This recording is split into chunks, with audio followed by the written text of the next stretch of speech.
The twin suns of Verelion Prime rose high above the marble city of Thyra, their golden light reflecting on crystal towers and silver bridges. The city looked like something from a dream, built with perfect symmetry and shining beauty. The people of Thyra were proud of this day. It was the ceremony of contact, a historic event where they would meet a new species from a small blue planet called Earth. Among the crowd stood Princess Zirel, daughter of High Chancellor Virox. Her skin was like polished glass that reflected soft shades of violet, and her eyes glowed faintly blue. She was young for a diplomat but had studied many alien cultures. She believed she was ready for anything. But humans were still a mystery to her. For weeks she had read reports about Earth's people. They were emotional, unpredictable, and far too physical for her kind's liking. The Thyrians valued order, logic, and controlled behavior. Emotions, they believed, made a being weak. Still, Zirel was curious. What kind of species could rise from such a chaotic world and still reach the stars? As the crowd gathered near the great plaza, the Chancellor's voice echoed through the air. Today we welcome the humans of Earth. Let this day mark the beginning of a new era of peace among the stars. Everyone raised their hands in the ceremonial pose of greeting, a gesture that showed both peace and distance. The palms open, facing the sky, Zirel stood in front of the crowd, her long robe sparkling under the sunlight. A few meters away, a landing pad glowed with light as a silver ship descended from the clouds. The human ship was smaller than most alien crafts, but its design looked strong, bold, and confident, just like the species it carried. As the ramp opened, a small group of humans stepped out. They wore simple but elegant uniforms with the symbol of Earth on their chest. The leader of the group walked ahead, a tall man with dark hair and kind brown eyes. His name was Captain Aaron Keller, chosen to represent humanity. Zirel studied him carefully. He looked calm but curious, scanning the alien world around him as if every sight amazed him. She noticed the way he smiled, not forced, not political, but honest. It was strange. Her people never smiled during ceremonies. When he finally reached the center of the plaza, Zirel stepped forward. She raised her right hand, the crystal embedded in her palm glowing faintly. "I am Princess Zirel of the Thyrian people," she said, her voice soft yet formal. "On behalf of our world, I greet you with light and truth." The translator droned beside her repeated her words in English. Aaron listened carefully, then nodded. "I am Captain Aaron Keller, representing the United Coalition of Earth. It's an honor to be here." He took one step closer and Zirel felt a sudden wave of unease. According to protocol, the first greeting should happen at a distance of 2 meters. No physical contact was allowed. It was considered sacred space. Yet Aaron didn't stop. Before she could react, he smiled and opened his arms. "On Earth, we have a different way to greet new friends," he said warmly. And then he hugged her. Zirel's eyes widened in pure shock. Around them, the crowd gasped. The guards tensed, ready to draw their weapons.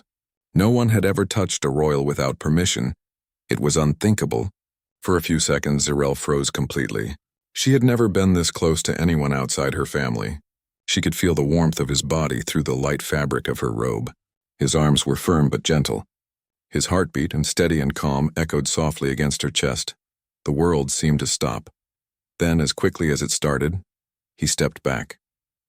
"It's called a hug," Aaron said with a friendly grin. "It means peace and friendship." Zirel blinked, her mind struggling to process what just happened. A hug? Physical contact meant trust and closeness, something not given lightly in her culture. Yet this human gave it so easily, without hesitation. The Chancellor's voice cut through the silence. "Human, you have violated sacred protocol." His tone was sharp, filled with disbelief. Aaron turned toward him calmly. "I'm sorry, Chancellor. I didn't mean disrespect. On my world, this gesture means no harm. It's our way of showing that we come with open hearts." The translator drone buzzed again, spreading his words across glowing text above the plaza. The Thyrian citizens whispered among themselves. Some were outraged. Others were simply confused. Zirel lowered her gaze to the ground, her thoughts spinning. His warmth still lingered on her shoulders. Her people avoided touch because it created emotional connection, something they feared. But humans, they seemed to embrace it. The Chancellor frowned deeply. "Our traditions are not to be broken, human." "Such acts," Zirel interrupted softly. "Father, Wait, everyone turned to her in surprise. Even Aaron looked confused. Zirel straightened, her voice calm but firm. Captain Keller did not act with malice. He acted according to his customs. Perhaps this is what makes humans different. The Chancellor's eyes narrowed. Different is dangerous? Or, she replied gently, different is hopeful. A quiet murmur spread through the plaza. The Chancellor hesitated, clearly torn between anger and curiosity. Aaron simply stood there, respectful but confident, waiting for the next move. Finally, Zirel took a slow step forward, meeting the human's gaze. Your gesture? It was unexpected, but I felt no threat. Aaron smiled slightly. That's because it wasn't one. She nodded slowly, studying him. Humans truly are. Strange creatures, he chuckled. We get that a lot. The tension in the air began to ease, though the guards still looked uncertain. The crowd, however, started to whisper more softly, some even intrigued. Something in that single moment had changed the tone of the day. The Chancellor finally sighed, lowering his hand. Let it be known, he declared, that the humans have greeted us, in their own way. The Council will review this action. Until then, we continue the ceremony. The formal speeches resumed, but Zirel barely heard them. She kept thinking about that embrace, about the warmth that reached through her crystal-like skin and touched something deeper. Later, as the suns began to set and the humans were escorted to the grand hall for the welcoming dinner, Zirel stood alone on the balcony, watching the orange light fade into blue twilight. Her mind replayed that strange moment again and again. In her world, emotion was weakness. Yet when the human touched her, she had not felt weak. She had felt alive, and for the first time in her life, Princess Zirel wondered if maybe her people had been wrong about humans. The night sky above Verelian Prime shimmered with thousands of floating lights as the welcome banquet began in the grand hall of the Thyran Palace. The structure was built entirely of living crystal, glowing softly in patterns that responded to emotion, calm blue for peace, bright white for joy and red for anger. Tonight, the colors flickered between all three.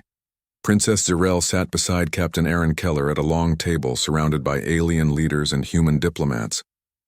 The air was tense. Everyone remembered the earlier incident, the human hug that broke sacred protocol. Though the Chancellor had allowed the ceremony to continue, many still whispered that humanity was reckless and disrespectful. Aaron, however, didn't seem nervous. He smiled politely, thanked the servers, and tried to engage in conversation with those around him. Zirel watched him carefully, curious about how calm he looked. Humans were supposed to be emotional, yet this one carried himself with surprising control. You seem unbothered, she finally said quietly, her glowing eyes studying him. Aaron turned toward her. Should I be? Zirel tilted her head. You touched a royal in public. On my world, that could start a political crisis. He smiled faintly. Then it's a good thing I meant it as kindness. Zirel paused. Kindness. She repeated the word slowly, as if tasting it. We have words for respect, loyalty, and duty, but not kindness. Not in the same way you use it. Aaron looked surprised. You don't? That's interesting. On Earth, kindness is one of our oldest values. Sometimes it's the only thing that keeps us from destroying ourselves. His words made her silent. For a moment she thought of her father, a man who believed peace was only possible through strict control. She thought of her people, who hid their emotions behind perfect manners, and then she thought of that hug, that sudden warmth that still lingered in her heart. The banquet continued, full of quiet conversations and careful diplomacy. Yet something in the air had changed.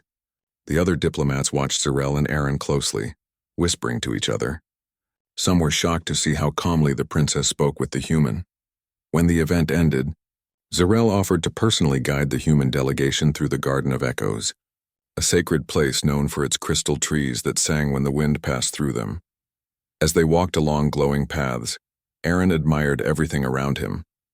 Your world is beautiful, he said sincerely. Like walking through a dream. Zirel smiled faintly. Beauty is easy to create when you remove everything chaotic. Chaos isn't always bad, he replied. Sometimes chaos creates life. She looked at him curiously. You speak like a philosopher. He laughed softly. I'm just a soldier who reads too much. They stopped near a tall crystal tree, its branches glowing a soft green. The wind passed through it, and the sound was like gentle music. Zirel touched one of the lower branches. These trees record emotion, she said. They change color depending on what the person near them feels. Aaron smiled. Then let's see what it thinks of me. He stepped closer. For a moment, the tree glowed golden, a color that symbolized curiosity and peace. Zirel's eyes widened slightly. That color. I've never seen it before, Aaron shrugged. Maybe it's your tree's first hug, too. She blinked, then laughed softly, a light musical sound she rarely made. You really are impossible. Before she could say more, a sound echoed across the garden, the sharp hum of communication crystals activating. A message formed in the air above them, glowing in blue letters. It was from the High Alliance Council, the organization that governed dozens of alien species. To the Therian Chancellor, humanity's breach of ceremonial conduct has raised concerns across the Alliance. A formal hearing will be held tomorrow to decide Earth's diplomatic status. Zirel frowned. They're not wasting time. Aaron's expression turned serious. I didn't mean to cause trouble. She looked at him, her tone softer. You didn't cause trouble, Captain. You caused questions. The next morning, the Alliance chamber buzzed with tension. Delegates from 20 different species filled the massive hall, each seated in floating rings around a glowing central platform. The Therian Chancellor stood tall, his crystal robe gleaming. Beside him, Princess Zirel and Captain Aaron waited in silence. The lead counselor, a scaled being from the Car Dominion, spoke first. Captain Keller, your actions have caused unrest. The Therian ceremony is sacred. You broke the protocol of distance. What do you have to say? Aaron took a deep breath and stepped forward. I understand that my gesture was not your tradition. But on Earth, when we meet someone for the first time, we often show peace through touch, a handshake or sometimes a hug. It's how we show trust. I meant no disrespect. The counselor's eyes narrowed. Trust without permission? Aaron nodded. Sometimes trust starts with one side taking a risk. A murmur spread through the chamber. Many aliens whispered, confused or curious. Zirel watched him speak and felt something shift inside her. He wasn't just defending himself. He was defending his species. The council continued to question him, but Aaron never raised his voice, never showed anger. He simply explained humanity's nature, emotional, unpredictable, but hopeful. When it was over, the Chancellor was asked to give his statement.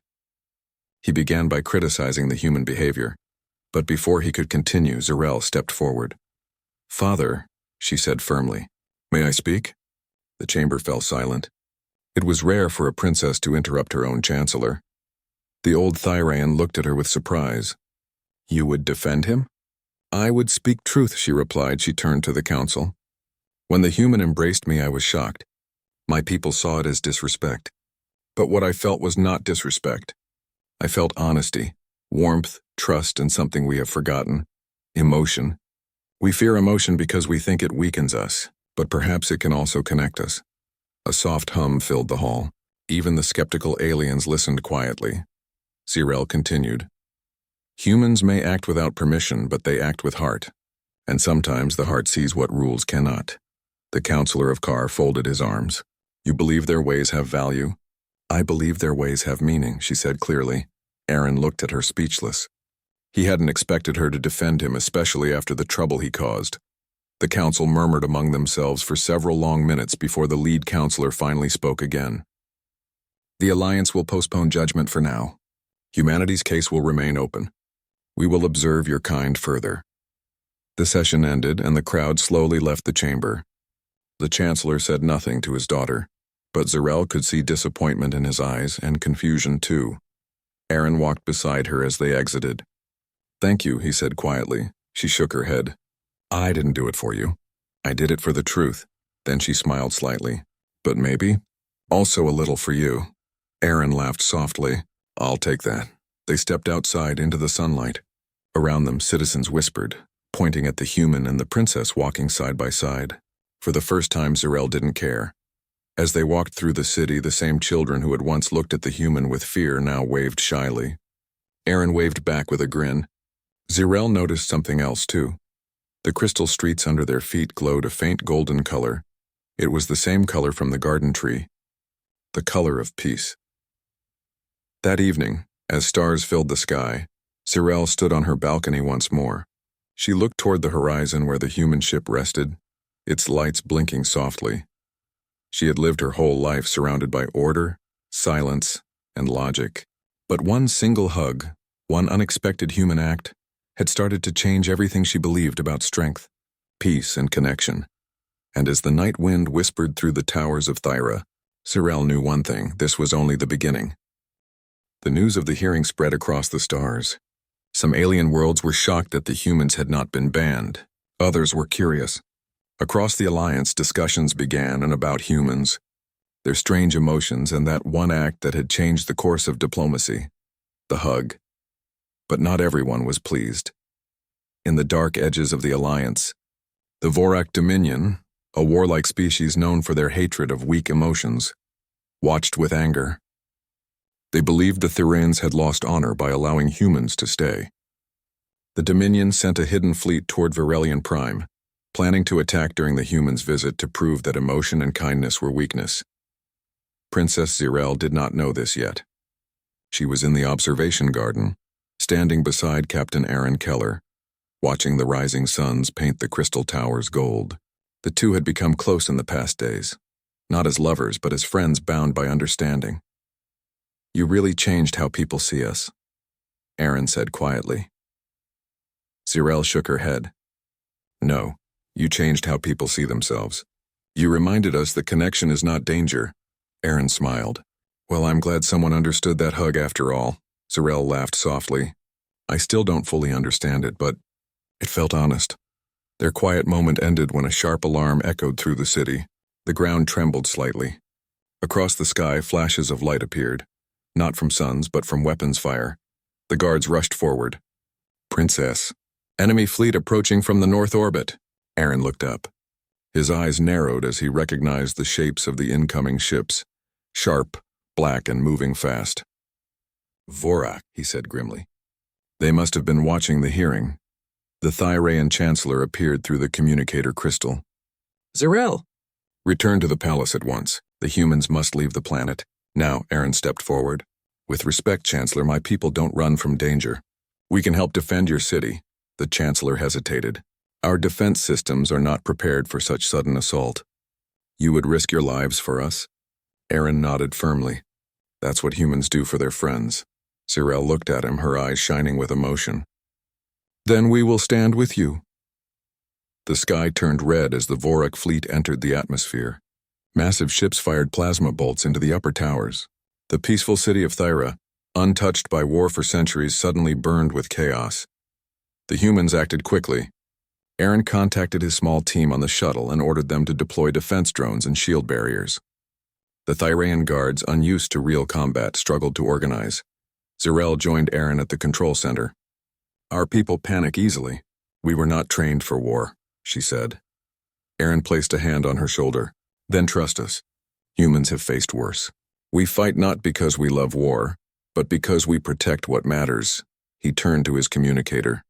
"All units form a perimeter around the central palace. Evacuate civilians to the lower levels." The humans moved with purpose. Their teamwork impressed even the Thyraean generals. Where Thyrans froze under fear, the humans acted with courage and clarity. One of the alien commanders asked, "Human, why do you not retreat? You are few, they are many." Aaron smiled grimly. "Because running never saved anyone's soul." The battle above the city grew fierce. The Vorak ships fired heavy plasma beams, breaking through the outer shields. The Thyraean defense towers tried to respond, but their systems were weak from centuries of peace. Aaron climbed aboard a human drone transport with 2 pilots. "We're taking the fight to the sky," he said. Zirel grabbed his arm. "You cannot face them alone." He smiled calmly. "I won't be alone. You inspired your people, Princess. Now it's their turn to rise." Zirel hesitated, her emotions conflicting. Fear, admiration, and something deeper she couldn't name. "Be careful, human." "I'll try," he said with a grin, "but no promises." The ship lifted into the sky, joining the human defense drones. Together they attacked the lead Vorak cruiser. The sky filled with light as explosions burst across the horizon. Down below, Zirel ran to the communication chamber. "All forces, focus your shields on the central core," she ordered. Her voice carried strength she had never used before. Do not fear chaos. Follow the human's example. Protect your people! Her command spread through the network. For the first time, the Therians fought not with calm logic, but with heart. Hours passed like minutes. The battle raged endlessly. Aaron's ship took heavy damage. Smoke filled the cabin, alarms flashing red. Captain, we can't hold much longer, the pilot shouted. Aaron's face was covered in sweat. Keep us steady. Aim for the command vessel. The transport soared straight through enemy fire, engines blazing. The Vorak leader sneered from his massive ship. Foolish human, he growled. You think emotion can defeat strength? Aaron smiled tightly. No, but it can make strength worth using. He armed the last missile and locked onto the enemy's reactor core. For Verelion, he said quietly. The missile launched, striking the cruiser's weak point. A bright explosion tore through the sky. The Vorak ships began to break formation, their leaders shouting in confusion. Down below, Zarel watched from the control room as the red lights faded to blue. The enemy fleet was retreating. Cheers erupted across the city. The Therians had survived, but the joy faded when one of the guards whispered, "The human ship. It's not responding." Zarel's heart dropped. What? The captain's vessel was near the explosion. We lost signal. Without hesitation, Zarel ran to the nearest transport and ordered it to the battlefield. Find him, she cried. The sky was filled with smoke and debris. After several minutes, the scanners detected a faint life signal. Zarel's eyes widened. There! They landed near the broken human transport. The ship was badly damaged, half buried in crystal dust. Zarel rushed inside with the medics. Aaron was there, sitting against the console, his uniform torn, his face bruised but alive. When he saw her, he smiled weakly. You didn't follow orders, Princess. Zarel knelt beside him, relief flooding her face. And you didn't die like you promised not to. He chuckled softly. Guess I'm bad at both, she shook her head. You saved my world. He looked at her gently. No, we saved it. Together. For a long moment, they sat in silence, surrounded by the sound of distant celebration. Days later, the Alliance gathered again, this time not for judgment but for recognition. The Therian Chancellor stood before the council, his voice clear. The humans came to us as strangers. They broke our traditions, challenged our beliefs, and nearly caused a scandal. But when danger came, they stood by us when others would have fled. They fought for peace with courage and heart. For that, I declare that humanity is not a danger to the Alliance. They are its strength. The chamber erupted in applause. Even the skeptical councillors bowed their heads in respect. Humanity was officially welcomed into the High Alliance. After the ceremony, Zarel found Aaron standing quietly on the balcony of the council tower. He was watching the stars, his hands resting on the railing. You look thoughtful, she said. He smiled. Just thinking how far we've come from one small hug. Zarel stepped beside him. That single act changed history. Maybe, he said softly. Or maybe it just reminded everyone that being alive means feeling something. Zarel looked at him, her crystal eyes reflecting starlight. Your people will teach us much, Captain. He turned to her with a gentle smile. And your people will teach us patience. They both laughed quietly. As the stars shone above, Zarel realized that the universe had changed. No longer divided by fear or formality, but connected by something simple. A human idea that emotions were not weakness, but strength. And deep inside, she finally understood the meaning of that first embrace. It was not just a gesture of peace. It was a promise that even in a vast, cold galaxy, warmth could still be found.